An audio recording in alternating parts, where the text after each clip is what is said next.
The Cup car as you know it is undergoing transformative treatment as we begin the journey from Racecar to Roadcar.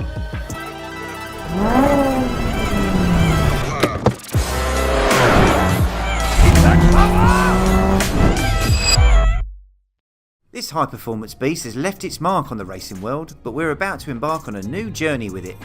Welcome to our new series, From Racecar to Roadcar. We're stripping away the race-ready exterior to reveal the chassis beneath. The team is hard at work disassembling every component that make this car a track legend from last season. We're not just turning a page, we're rewriting the entire story. Our vision is to seamlessly blend the raw power of a race car with the practicality of a road-legal vehicle. It's not just a conversion, it's a visualisation that shows you just how versatile our cars are. Stay tuned as we meticulously craft each element, turning a racing legend into a road-ready masterpiece. From race car to road car, because every story deserves a new chapter. Right guys, here we are. It's, as it says on the sticker on the tin, so they say, it's Cup 200 time. Yes, this is a Cup 200 car. This was the car that we ran in the championship last year with, well, lots of silverware with it, with Ben Britton and Matthew Booth driving the car for us. Done a fantastic job. And what you're probably thinking, why does it look like this? Well, it's because we've stripped it. We're going to do a bit of a winter refresh on this. So the guys have tore into it. This is probably just not quite a full day's work actually to strip it. It comes apart so quickly. Got all of the panels and parts over here ready, already off the car.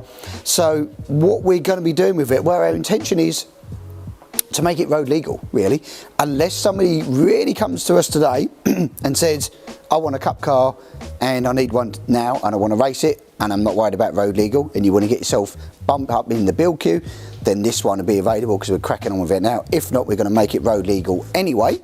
So stripping down to the bones is just good to see under here, really, I suppose, what goes on. And we have even moved on since the time of this. This is Cup car number 2, where all the battery, ECUs, everything under here, the steering columns, it's all nice and neat and tidy under the bulkhead. Then we've got a couple of bits going on because we're experimenting with different throttle bodies here, and that's the reason it's taken apart. But we're going to take it apart, full check over, full strip down, repowder coat what we need to do all of that. The back end's out. We're actually going to put, because this had the early version of the fuel tank in, we're going to put the newer version of the fuel tank in. Also had the early version of the A-arms, and so they're going to get replaced as well, so all the wishbones. We've had a couple of changes on the rear uprights as well and the bearing carriers, so we're going to put the new versions on. There's the existing version there. So we had some changes, some updates that we was doing. We're always looking to modify and make improvements where we can on products. The early ones, these had a bonded bush in there. Nothing wrong with them, but we've made it a more serviceable product with a non-pressing bush, one that we can actually fix at the track side. Just makes life a lot easier for you. So we'll do that, and obviously it's going to have things making it ready for IVA compatible. So the dashboard will change. Because these don't comply with spacings and everything else that we need. It's got to have a new harness put in it for the wiring for the lights and all the other bits on that go onto the vehicle as well, and possibly a change in colour as well. We're not sure yet, but possibly a change in colour from the white and going out. But the rest of it then is going to be new bulkhead panels, new interior, new seats and everything else. All of that will get changed completely. So if you're subscribing to us, guys, you're to get to see, along with the other builds that go on, how the Cup 200 car gets stripped down, refreshed and ready. And if you want to get yourself in a hot spot for this, because it'll be used as our demo car, if not, if you want to park yourself in the build queue and you go, oh, when it's finished I'll be really interested in that car, or come down and see it, it's the factory here, we can talk you through it and maybe you can choose your own colour. So that's it, guys. It's Cup 200 time. Awesome bit of kit. This is, I think it's had 2 firsts, 2 seconds and about, I don't know, 10 thirds. So this car has been very, very successful in the hands of Ben Britton and Matthew Booth over the last season. Terrific car, handling wise, it's immense. So yeah, can't wait for the Cup 200 Championship in 2024. It's going to be mega. So yeah, if you want to know more, you know what to do. Phone call, email, we'll hook you up. Here you can see the drive shaft going through the rear upright. There was a trick to this which one of our technicians had mentioned, leaving the top wishbone off whilst you fit the drive shaft through the upright allows you to have some more flexibility. Once your suspension is bolted into the bottom wishbone, it's time to tighten all the bolts and move to greasing the shaft and the bearing carrier. Then placing the bearing carrier over the shaft and start securing the 4 bolts.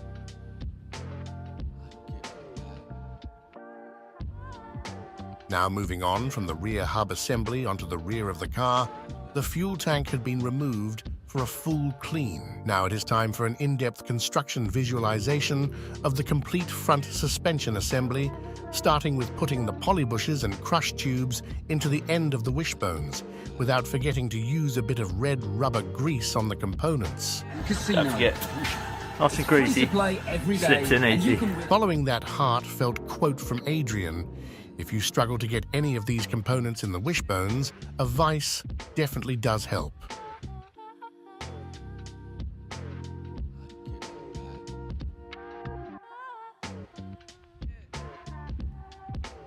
Now it is time to bolt in the ball joint.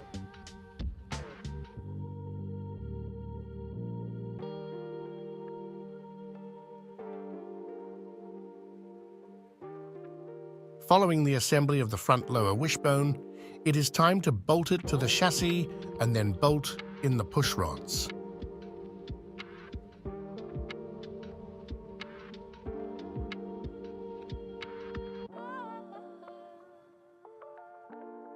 Now it is time for the upper wishbones.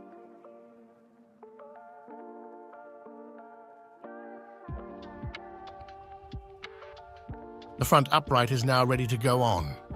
We have an assembly guide on this. If you are interested in this, then click the link on the top right of the screen. Now do remember, a bit of thread lock goes a long way.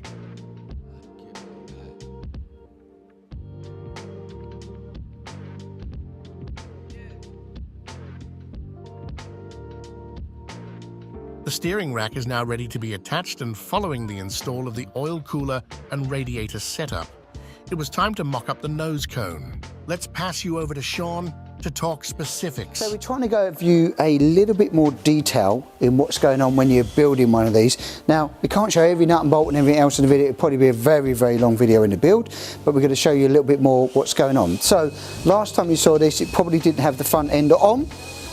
Now on the front end, we can show you the wishbone assembly going together. This has 2 halves here on the poly bushes, 1 half here and 1 half here that clop in on the vise. There's a crush tube in between with a M12 by 70 bolt here. This is a hex bolt and it's tightened up with 1 washer either side and a nylock nut, and making sure there's about at least a thread sticking through on a nylock nut, which it should have as standard. Then inside those we use what's called like a rubber grease. So don't know if we've got it here. Here we go. We got this. Top tip for you, but this sort of thing, we use a red rubber grease. It's sort of very waterproof to help it stop the squeaks, rattles, and obviously washing out if you jet wash your car and etc. And you get a nice smooth transition. So top and bottom wishbones are bolted on in exactly the same way. And then we have the push rod here. This is a left-hand and right-handed thread on the rose joint, so you can raise and lower the suspension. And all we have is 2 little M8, sorry, not M8, 8mm even, shims here that space out between the rockers and down here for the rose joint.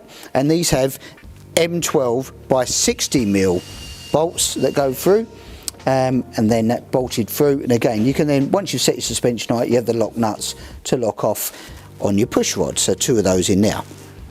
Now the steering rack comes along, bolts up to this rear hub assembly. On the Sport one we use a rose joint instead of a track rod end. We don't use that at all. We have a specific steering rack extension here that has again 2 flats on it here for adjustment for when you want to adjust the toe out or towing in on that particular one. And again, once you've got it here, you've got the lock nuts at either end to lock that in position. Right, next up we're going to talk in cooling package here. Now on all of the new chassis, should we say now, If you're picking up an older chassis, you bought one second hand, it might be different. On the newer chassis, we already have this welded in here, a plate for this radiator bracket, and we do a few different dimension sizes to bring these in or out. This laser cut piece is bent and accordingly will come in the kit if you order it, and it mounts directly onto the two M6 bolts that are already here. They're threaded on. There's a couple of washers needed in there to space it out, and you've got 4 of those for your pickup points, and that is your radiator fix. Pretty simple. And then on the front here, again, you've got 4 M6 pickup points on the radiator, and you can bolt this particular bracket to it. And then we run a 34 row oil cooler. This is a AN10 fitting with 180 degree. If you're running an oil cooler, you generally want to on a booster car, you're probably going to use it on track quite a bit of time, so I would definitely 100% say minimum 34 row. If it's a lot of track use, it's a general road use, you can probably go down to a 25 row. And again, if you want to adjust this particular bracket here, you can actually unbolt, redraw in a new hole and drop it lower for a smaller oil cooler. But 34 row is pretty good for most environments. And then on the back of the radiator, we have a fan that we then have like a cable tie set up with washers here that pull it through, and that secures the fan in place. We use a 120 watt 10-inch fan on this particular setup, and then we've got the coolant outlets here, which is going to the top of the engine from here, which is your out for the engine, so the hot comes in and then the cold comes out down here, and these are 25mm from here, and that will go into the engine, and this is your return for bleeding the air out. Now on the Sport 200, not on Mazda car, just the bike engine stuff, we already have on the chassis a fixing plate for the header tank and then for the oil catch tank. As you can see, these bolt together, bolts in place, and then you can run your pipe work accordingly. This one drops down to a bottom hose tee here, which is a 25mm pipe with a 19mm joiner that comes onto the bottom of the head tank, and that's your fill. This one's just for your overflow. If the event of the pressure cap too high, we normally run a 20 psi cap. If it comes too high, the valve will open up and then it will throw that down. Right, moving on to the middle of the car here, we've got, which as you know, most motorbike engines don't have reverse. We put in a electric reverse motor. So these brackets are already pre-welded to the chassis, and we've got a nice sturdy cap head bolt in here, and we mount the sprocket here sandwiched between the prop shaft and the diff flange. These are M10x1 threaded bolts. They're slightly longer on those. I think they're 30mm, if I remember rightly. We do a 25 and 30mm bolt, take up the slack distance. Start motors, reverse motors bolted in, and then this pinion will fire out and then turn this sprocket, a bit like a normal conventional starter motor in a vehicle. And then you'll have a power cable and a signal wire for activating the solenoid, and we run that in the track system back up nice and neat and tidy in some split conduit. And while we're in here, handbrake lever. This is mounted in the centre of the vehicle here, so even though it's offset on the bolts, in the centre we have a little bracket that joins the two from the half moon here on that section there, that's bolted through, and that's a one-piece cable that runs around the half moon, comes through the bulkhead here, and we have an adjuster which you can put on either side, but the adjuster we put on the left side generally on here. Run the two cables out, and once you get to this corner, now we've done a slightly different setup. There could be a Sierra setup, could be a Wilwood setup, but we've got the handbrake cable here which's got the envelope that slots over the end with a top hat here and a spring just to hold these apart on there as well. This cable, once you've got it in position, you've got to make sure it's free moving, so we've got to cable tie this and P-clip this in position, and it will secure somewhere around there, so that once this is in, once it's moving up and down, you do not want to tie this up somewhere like here in any way, shape or form, because obviously the vehicle's got to move up and down on the suspension, and this is going to put tension, so you need it nice and free moving, same as you do with the braided hoses. These can't go in contact with a wheel and must be nice and free moving and allowed to travel with the suspension. Next thing, we've dropped it onto the ground. That's no problem now. We've geoed the car, got 1 wheel toe out and 1 wheel toe in on the rear.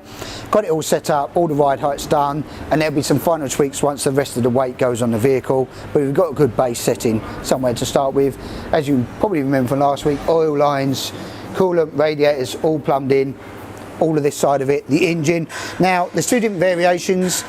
We do the billet throttle bodies. We showed you on the engine the standard Gen 2 boosters. These are the billet throttle bodies.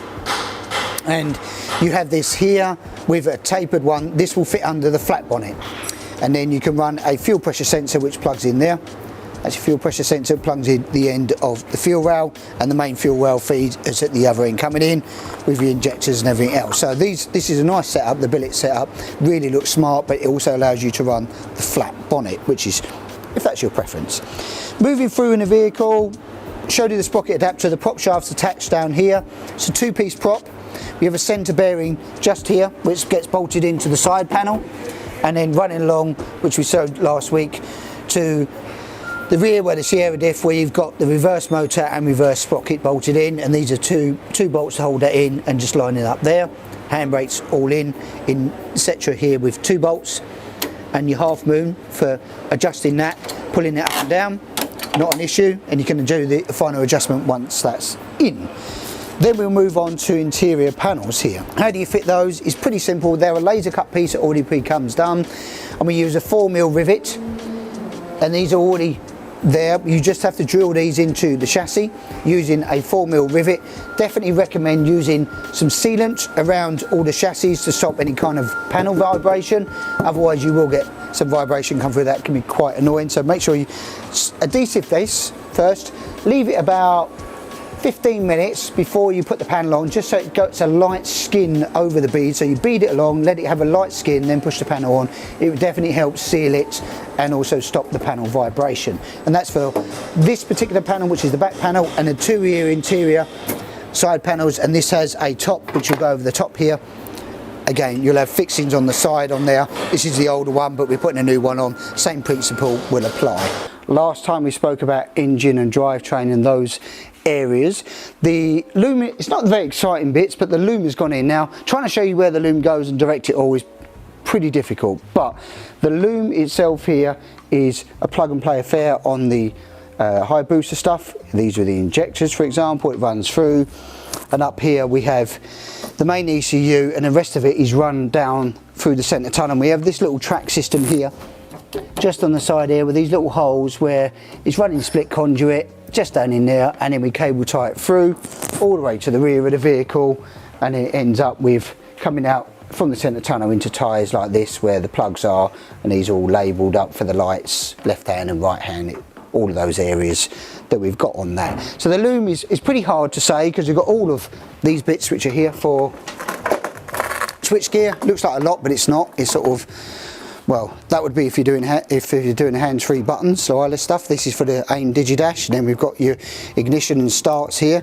and then we've got things that come into the fuel pump, and then other stuff here that's for like the ECU for that goes in the dash. So there's a few little plugs that come in from that sits all under this area, and then we'll have the battery kill switch which comes off the main loom, and then you've got your small fuse box here, which has then got, this is for your indicators. You've got if you've got LEDs, you can change the resistance on it as well, and these are all nicely labelled up, hazard and headlights and reverse and side lights, all of those on there. So it's pretty simple, plug and play type of thing. Fixings, again, remember the only final fixing thing to think about is making sure you're connecting securely to the chassis, nothing rubbing on your wires, every maximum 300mm. We do sort of 200, as you can see here. You can do that with your fingers. I know different hands and sizes, but pretty much within that framework there, you know you're going to be good. Next major job though was, we've had all of that, the plumbing's gone in, all of the radiator you saw last time, is the bodywork fitment.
So Adrian's been on with that. This is the Essex bodywork, so it has the moulded rear arches into the rear tub. We'll start at the back. It'd be easier, I suppose, in that sense. This is the rear tub, and it fixes quite simply like this. Now, this particular moulded section is where the ring will mount. We've already got the pilot holes in here, done, ready to go for mounting up to the fascia of that. Now, what I wanted to show you though was this little bit here. This is your cut out. So this bit is normally filled in because it comes out the mould that way. You have to cut out this little box section here and two little M6 holes that we have for mounting this to the rear of this. I'm going to show you the rear of the side panel. Actually, it'll be a lot easier. Lewis jumps around there. There's the mating surface for it. It's cut out. I can literally take this side panel now and drop it on the vehicle. You're going to get the idea that that'll mate up with that mating surface and the two little M6 bolts. So to mount this, you've got a few little chop outs that need doing. This is here for the dashboard.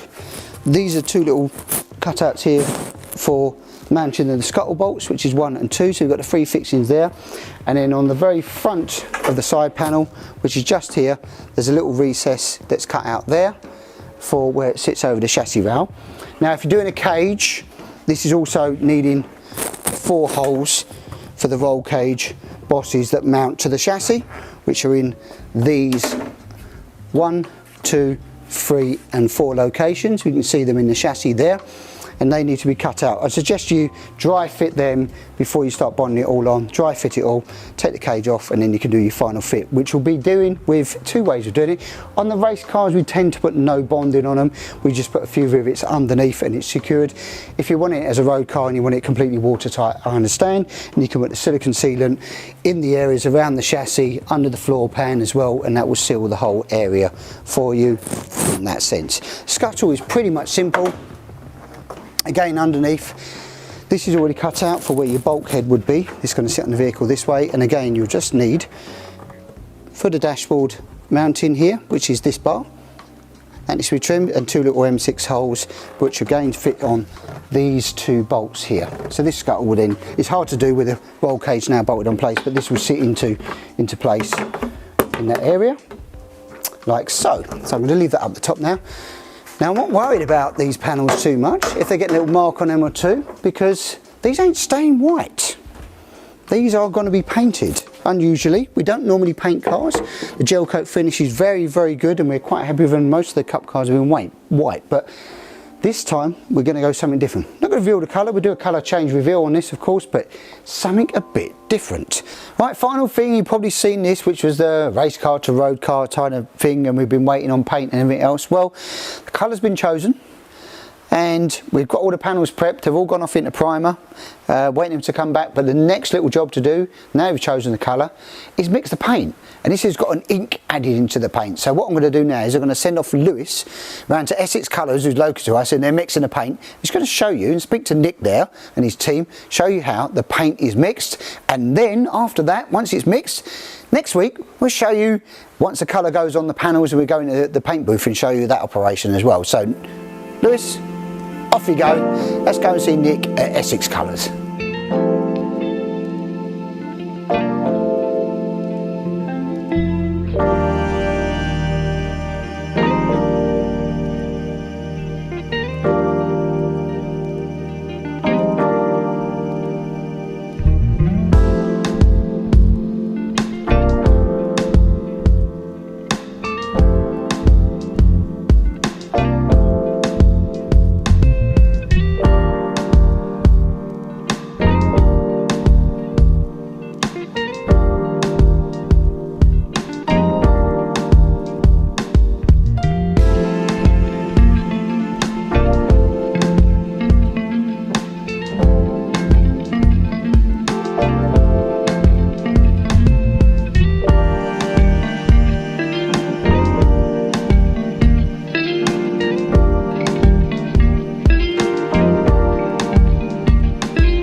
So we've had all the panels, all the new done, they've all been prepped and all we've had, and it's in the booth.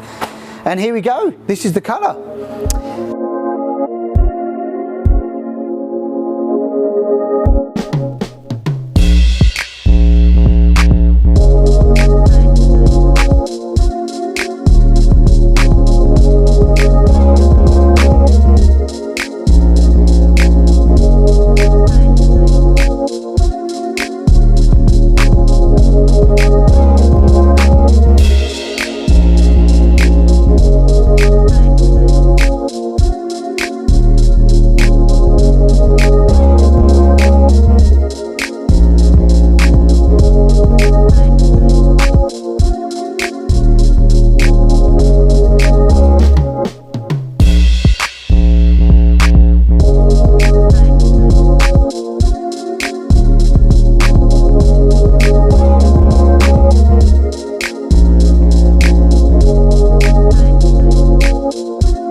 It's a racing red, as they call it, but with a metallic twist. It's got an ink in it, so it's very hard to see all the metallic in the light, but it's got a very, very deep dark red with a metallic in it, and we're going to be doing like a satin or carbon stripe kit basically on it, as well, with all the cup logos on it as well. So looking rather sharp. All the side panels, scuttle, bonnet. The rear arches are going to be in black, and the front arches are going to be in black, but really happy with the nose cones looking really sharp. It blends, this colour really, it's so hard. I wish you guys could see what I can see with my eye. The corner here, when it pops in the sun or in the light, it's just so much deepness to it and so much more metallic in it. I say it's got like an ink in it, so it gives it a different flavour, but really strong looking colour. Probably the camera won't do it justice, but super happy with it. Bit of polishing, bit more clear coat, bit of detail to put into it, and then we can start getting these panels bolted onto this car, turn it into life, get it ready for road. Right, so back in the workshop from the paint booth, and well, race car to road car will start again. So now we've got the panels, they'll be heading back to us. You may remember this Cup 200 car that we had. It was fully stripped, redone, we've rebuilt the car, and well, changed its colour, all new bodywork. This was the original bodywork which it used to be on it. We stripped this right back basically to a chassis, and went through it, fitting all new corners. It's had all new uprights, all new brake, everything's brand new, corners, everything else, all the IVA stuff, which is all the headlights, indicators in the wings have been fitted, the front mud guards all trimmed up for IVA. This is all IVA stuff we're starting to do on it, all these trim panels. Along here, and the mesh in the grille, it's all IVA trimmed up as well. Hope you like the colour. We've transformed it in, it's called a Italian Racing Rosso Red or something. Can't see the colour that well in this light, but it looks very sparkly. And as you move through, we're in with bonnet catches have been fitted here. These are little black ones. Now when you fit these, there is a procedure to doing these. We line it up, we hold it in position here, rivet this on, trying to get the top one, which is on this section here. We like to get that into the chassis if we can, and then the second one for the body panel there, and then you can line that up. And once these lock in place with these little locks on them, they're superb. And then for IVA, there's a little rubber cover that covers that over, and they're nice and neat and tidy. Once you put them down, I think with the black and this colour now that's really starting to take shape, it sort of subtles it up really. The little aero screen which we use on the Cup car, because this is a Cup 200 car with little aero screens, these work very well, very efficient actually, and you can see the other wheel when you're trying to get around the track, which is always good. Roll cage has now gone on, so this is the FIA approved roll cage, and we've got the IVA, and we use these on the race cars anyway now, these wing mirrors, which are much better rear vision actually. The F1 mirrors do look really cool, but rear vision on them is not quite as good as these. So especially if you're racing, you're hoping to see people in your rear view mirror, aren't you? Because you want to be out in front. P1 baby. Right, inside we've fitted the seats, and they're all IVA trimmed, ready up with a little trim for the sharp edges. Steering wheel and everything else is the column with a quick release. It's got the nice quick release boss on there as well, and that is fully collapsible for IVA. Got the centre padded tunnel, which is nice with your little phone holder, or if you've got a big wallet you want to put it somewhere there. The dashboard that's in here, this is fitted now temporarily just for the show. We are going to fit a different dashboard in here because it's going to have a lot more switches. This is a race dashboard, but we've just put this in temporary for the show. It does the job, but obviously we need lights, indicators and other things there, fog lights and all of that, so that's just got the final bit of wiring. That dash is off at powder coaters at the moment, ain't going to quite make it for the show, so that will be changed out when the battery kill switch will be going in there. And there's your, in the event of fire, pull your fire extinguisher, and down here the little nozzle here for the fire extinguisher. We have a couple of these little things here, one to fire at the torso and one to fire at the feet. That's standard practice, and then three under the engine bay as well, which is on the engine and exhaust that we have to put on. As I said, cage is all on. And then moving round that side, this is a slightly longer, it's also 720mm rather than standard 540. Just helps with a little bit with the noise on track days as well. And then we've got in all the rear arches on, no problem with the wheels under here. These are 7-inch wheels with a 205 6013 tyre on there. We've got the LED light pack gone in, so we've got all in one. These have got indicator, reverse and tail light. reflector as required for IVA. Boot cover in a nice carbon vinyl, that looks really trick, super happy with that.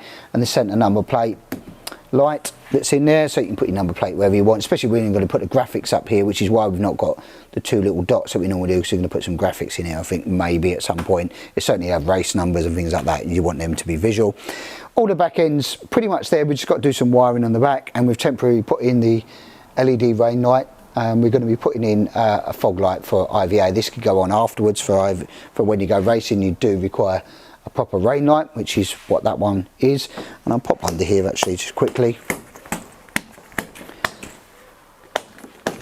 All of this is pretty much tidied and buttoned up there. Fuel cap's in here as well. It's an IVA spec one, and then we can change it out to a screw cap if you want to for racing afterwards, which we'll probably do at some point. Crash bars have been bolted in. These are low impact bars. We've got one more to put on this side, but these help. These are designed so if you get a low impact, and I say low impact, if you get a little nudge in racing, it's to stop anything banging into the petrol tank. This is sort of protecting that area, which is rather nice as well. So all nice and straight along the back there, looks really super clean, which is how we like our cars to look. Simple, minimalist as well. I think it's turning out quite smart. I mean, I've got a couple of things we've got to do under here. Under here, we've just got to sort out these throttle bodies. These are going to be changed to a drive-by-wire system. The bulkhead's gone on, and we've got a couple of bits to sort out, which is like chassis plates got to go in and a few other little detail bits in here. But we've taken the fuel out for the moment. Mainly for the show, mainly because we want to show the engine as it is here, and then the drive-by-wire throttle bodies will be going on there as well. So, and these are interchangeable, so if you want to upgrade, you've got a booster with these ATs on it, or you want to go drive-by-wire, there is a kit out there. We work with RLM, they do a great job, do the drive-by-wire Gen 3 throttle bodies, then it'll have full up, flat shift up and down as well, which is, well, I mean, that's trick as anything really. But these ATs are still really good, make good power. We're looking at generally around 206 is the sort of the number the Cup cars come out at as well.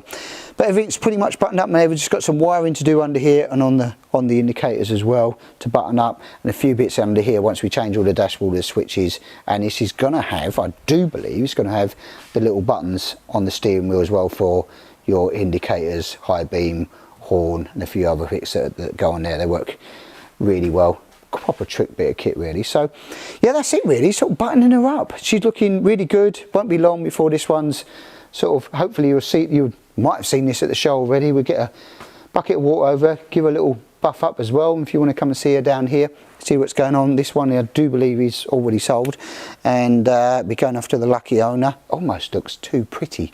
It looks like a sweet, doesn't it, Lewis? I think I could eat this car.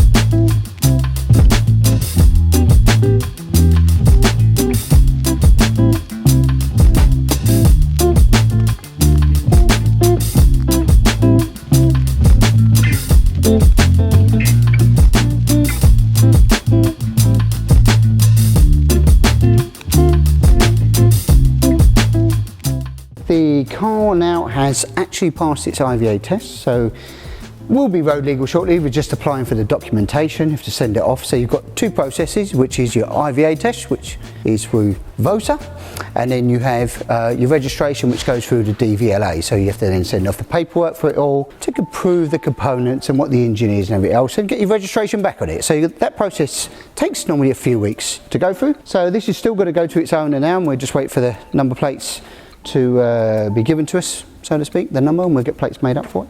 But look at it, how it started in its journey, stripped back to nothing, was a race car, stripped back to nothing, literally to a bare chassis.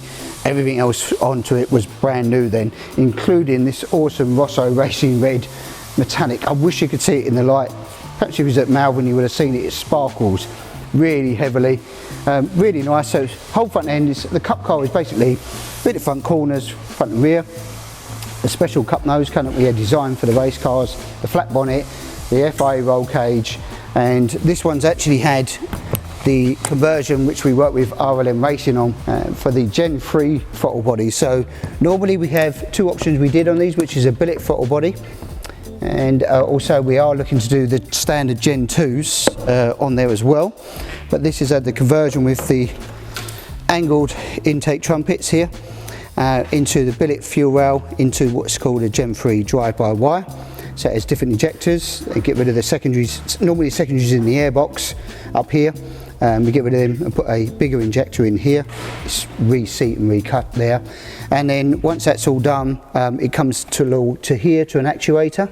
So then this goes to the accelerator pedal, and then this sends electronically to the motor on the side of the throttle body to basically run it. So you can then run different maps on it. You can run the flat shifter, which is this got on it. So in here we've got the rod that goes back to this gear lever just here. You have a strain gauge that then allows you to do flat upshifts, and it also, because it's a motorised thing, it will blip downshifts as well. So that's really nice. It's a Gen 2 booster in here. Really nice solid bit of kit with a billet sump on the bottom. You can't see it in there, but it's got the billet sump on there. Race proven, thousands of miles, all done. And then roll round our exhaust system on it, which is a 4x2x1. Makes good power, 206 horsepower. These generate on the Cup cars, they are limited to that. Not that you can get much more out of a stock one anyway. And then inside we've got the aim dash, it's Strada 1.3. And then our switches are all labelled up nicely, battery kill switch, and your pull cord for your fire extinguisher, and then of course your standard, I'm going to say British touring car style, well, geared switch. And then we've got the wireless for your indicators, all that, lights, horn, all of those scenarios are done as well. And a brake bias adjuster on the back here. So nice padded interior, done, and your phone holder or key holder there, all branded 6-point harnesses here and a 4-point for the passenger. Now if you're racing, you'll take the passenger seat out. And then all on the back, it's had the new graphics on it now, which look great, I think. So it's the same sort of colour as the wheels. So if we tie that in with the first shot there with the bonnet and the stripe, everything looks really, really sharp. Really, really nice. All LED light pack on the back. And yeah, if we pop the boot cover here on the rear, just show you there. It's got the fuel tank in there and the fire extinguisher system. It's got a 338 LSD. These are low impact crash bars on there, Protec adjustable dampers and wheel calipers all the way around. So super shiny, super clean, super fast, super fun. And ready for its new owner. So if you want to know more information, you know what to do. Hook us up, phone call, email about the Cup cars, or you can jump online now and book yourself a test drive slot on our new link, which Lewis will put on there for you. But tell us what you think in the comments below. It's not race car, it's more subtle and classy, I think, the colour with the stripe combination, which I think really pops. This is a metallic, you can't tell, but it's a metallic in there as well, so it looks really, really strong. So yeah, that's it. If you need to know more about the Cup range, you know what to do. Phone call, email, or jump online.